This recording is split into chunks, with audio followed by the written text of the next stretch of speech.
Hello students, welcome to our channel. आज का हमारा ये वीडियो माइक्रो इकोनॉमिक्स का फर्स्ट चैप्टर जो कि माइक्रो इकोनॉमिक्स का ही इंट्रोडक्शन है उसी से रिलेटेड होने वाला है।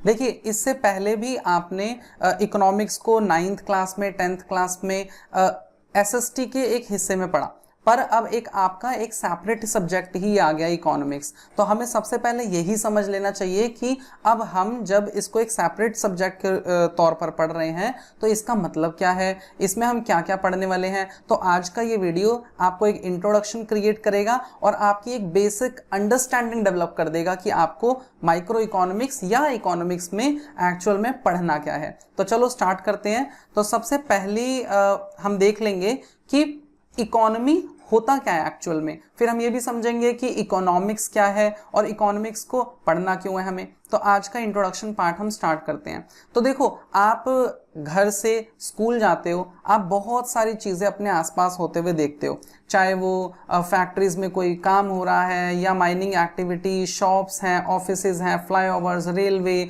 बसेस, मेट्रो या और भी कोई इंफ्रास्ट्रक्चर। अगर हम इन सभी institutions, all these institution and organisations may be collectively called an economy, अगर हम इन सबको मिलाकर बात करें तो यही इकोनॉमी होती है। मतलब हमारे आसपास जो भी एक्टिविटीज दिख रही हैं, जो हम अपने किसी ना किसी यूज के लिए कर रहे हैं, कोई गुड एंड सर्विस बना रहे हैं उसमें हम, वो एक इकोनॉमी का हिस्सा है। Such units enable people to earn an income, इसमें लोग इनकम भी क्रिएट करते हैं अपनी, at the same time help produce goods and services. यही मैंने आपको बताया। इन सारी एक्टिविटीज में हो क्या रहा है, आप किसी भी एक्टिविटी में देख लो, आप शॉप को देख लो, छोटी से छोटी शॉप में भी क्या हो रहा है, इनकम ही तो अर्न कर रहे हैं वो, और एक्चुअल में हमें या तो कोई सर्विस प्रोवाइड कर रहे हैं या तो फिर कोई गुड क्रिएट कर रहे हैं, अगर वो मैन्युफैक्चरिंग इंडस्ट्री का पार्ट है तो। ठीक है, तो इन शॉर्ट अगर हम बात करें कि इकोनॉमी होता क्या है, तो an economy is a system. Economy एक ऐसा सिस्टम होता है जो अपने लोगों को मीन्स टू वर्क प्रोवाइड करता है, यानी कि काम करने के लिए जो भी इंपॉर्टेंट मीन्स हैं, साधन हैं, वो प्रोवाइड करता है। आपको अपने घर से स्कूल जाने के लिए, आपके पेरेंट्स को अपने वर्किंग प्लेस पे जाने के लिए रोड भी चाहिए, मेट्रो भी चाहिए, बसेस भी चाहिए, रेलवे भी चाहिए। तो ये सारी ही चीज़ें प्रोवाइड कराती है। इन सबको ही हमने इकोनॉमी बोला, तो ये इकोनॉमी ही हमें प्रोवाइड करा रही है। एंड अर्न आर लिविंग, मतलब उसके बदले हम पैसे भी कमा पा रहे हैं। तो आई होप आपको इकोनॉमी वर्ड का मतलब समझ में आया है। अब नेक्स्ट हम देख लेंगे, देखो किसी भी इकोनॉमी के वाइटल प्रोसेसेस क्या होते हैं। यहाँ पे 3 वाइटल प्रोसेसेस होते हैं किसी भी इकोनॉमी के।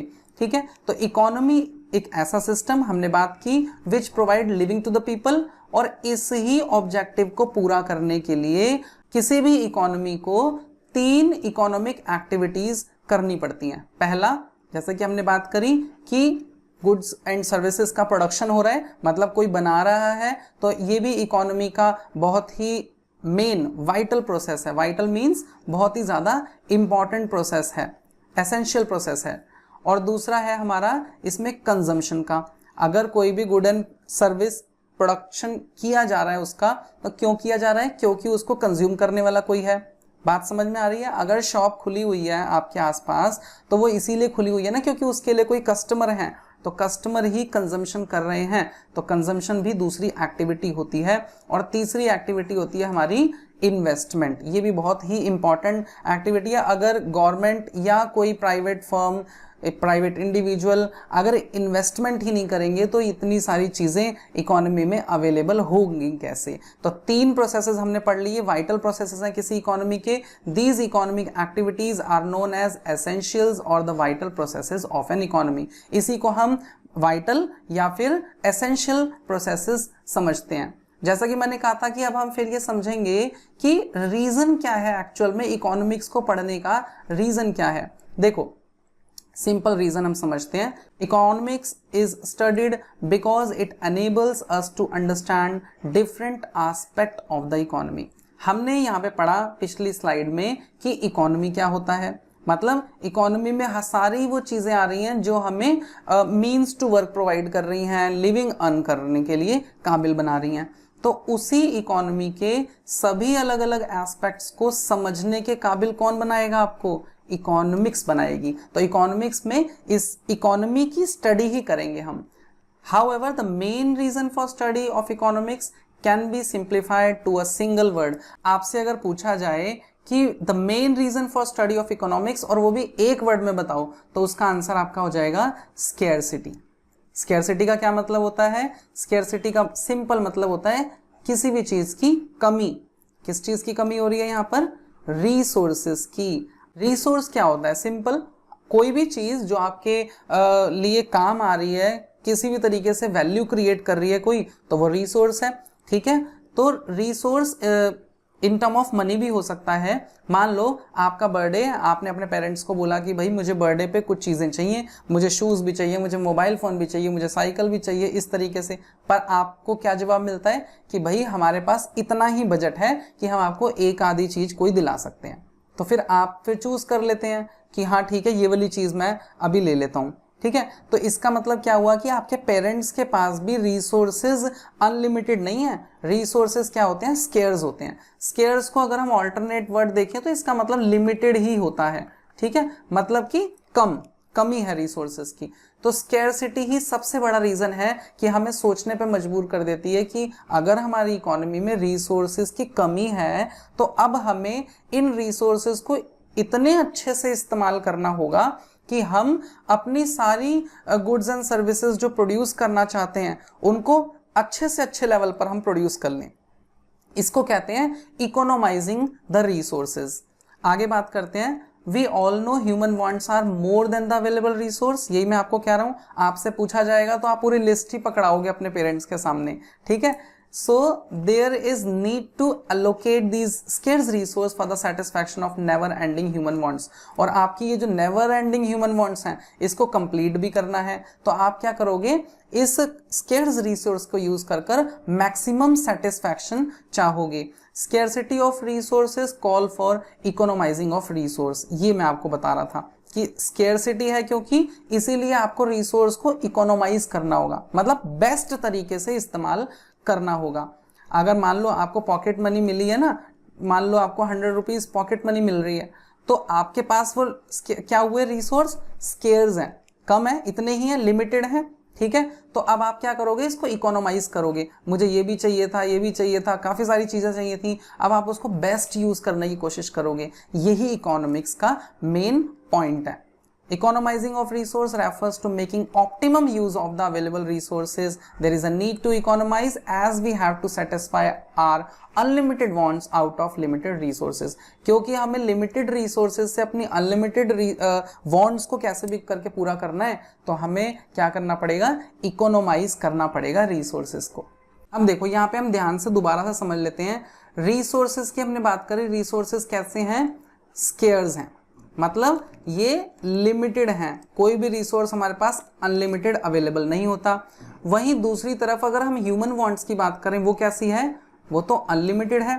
और हमारे लिए प्रॉब्लम क्या आ गई है जिसमें हमें इकोनॉमिक्स की हेल्प लेनी पड़ रही है कि इन स्केयर्स रिसोर्सेज से हमें अनलिमिटेड वांट्स को कैसे भी कर कर पूरा करना है. इसीलिए हम इकोनोमाइज करने की कोशिश करेंगे अपने रिसोर्सेज को. ये तो हुई एक प्रॉब्लम कि रिसोर्सेज स्केयर्स हैं. एक दूसरी प्रॉब्लम भी है, वो क्या है? एग्जांपल्स में आपको समझाता हूं. जैसे मैंने ले लिया पेट्रोल, एक रिसोर्स है. अब पेट्रोल का इस्तेमाल सिर्फ व्हीकल्स में ही नहीं हो रहा, बड़ी बड़ी मशीन्स में भी हो रहा है, जनरेटर्स चलाने में भी हो रहा है, और भी काफ़ी सारी चीज़ों में पेट्रोल का इस्तेमाल हो रहा है.